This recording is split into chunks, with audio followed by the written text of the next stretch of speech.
Oke, baik teman-teman yang saya kasihi, ini sebatas video singkat dan memuat pertanyaan yang meragukan.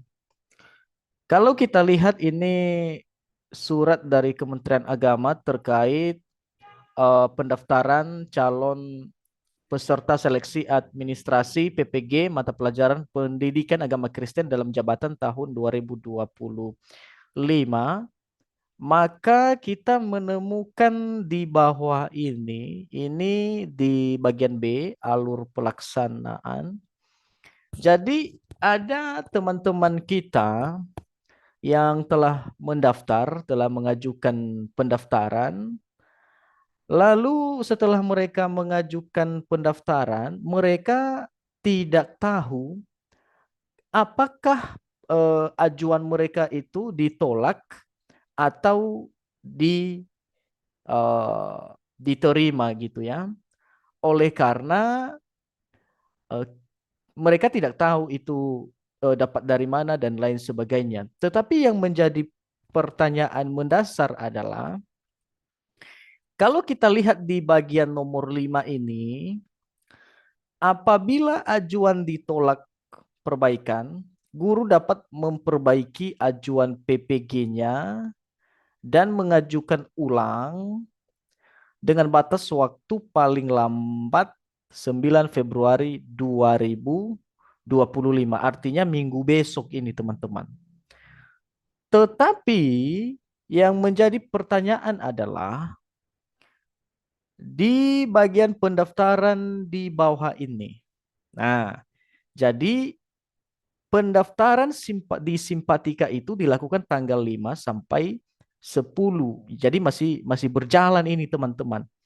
Nah, pertanyaannya adalah bagaimana kalau ada ya guru ya yang mendaftar di pas hari H ini teman-teman. Ya, yang mendaftar pas hari H ini terus berkasnya itu ditolak. Dokumen yang dia unggah di Simpatika itu di fitur ajukan PPG itu ditolak. Nah, sementara dia tidak bisa memperbaiki oleh karena batas perbaikan itu ya atau pengajuan ulang itu istilahnya ya tanggal 9 Februari 2025. Yang menjadi pertanyaannya adalah kenapa sampai tanggal 10 ini dibuka? Ya, kenapa bukan tanggal 8? Sehingga mereka yang di tanggal 10 ini bisa mengubah atau eh, mengajukan ulang pendaftaran mereka. Jadi ini sebenarnya ini satu satu pertanyaan yang paling mendasar ya, yang paling mendasar. Dan lagi pula, apakah ditolak ya, apakah ditolak ajuan PPG itu atau disetujui oleh eh, Bimas Kristen ya, atau pusat istilahnya, itu juga kita tidak tahu teman-teman. Karena kita tidak menemukan itu fiturnya di Simpatika. Apakah ada di operator eh, cabang kabupaten saya kurang tahu. Tetapi intinya ini yang menjadi pertanyaan. Nah, bagaimana dengan mereka yang di tanggal 10 ini? Ya, ya pas mendaftar di sini.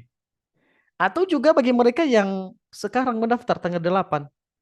Nah, tiba-tiba muncul lewat atau ditolak tidak masalah bagi mereka yang lewat. Tetapi bagi mereka yang ditolak itu bagaimana? Nah, itu yang menjadi pertanyaan kami kepada khusus Kementerian Agama dan terkhususnya lagi Ditjen Bimas Kristen ya. Ya, itu yang menjadi pertanyaan. Oke, terima kasih.